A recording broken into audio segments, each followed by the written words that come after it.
Hola mis chiquitos de primer grado, ¿cómo están? Espero que estén todos muy bien, mis niños.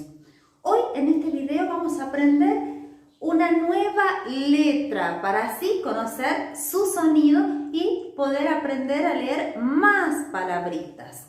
La letra que hoy les traigo es la letra R. Su nombre es la letra R, pero su sonido es así.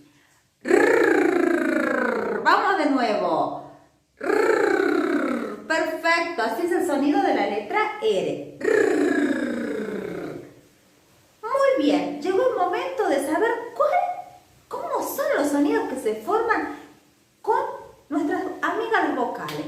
¿Estamos preparados? Vamos a ver. Si a la letra R la unimos con la vocal A, su sonido es RA, como la palabra ratón. Si a la letra R la unimos con la vocal E, va a sonar RE, como la palabra regla. Si a la letra R la unimos con la vocal I, su sonido va a ser RI, como la palabra risa. Si a la letra R la unimos con la vocal O, su sonido va a ser RO, como la palabra rosa.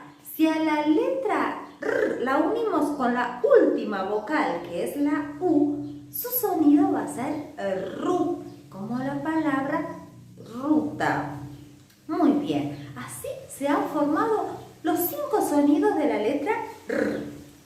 ¿Los decimos juntos?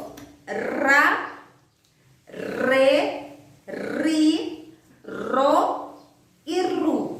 Muy bien, vamos de nuevo. Ra, re, ri, ro y ru. Perfecto, mis chiquititos, muy bien. Estos son los sonidos que se forman con la letra R.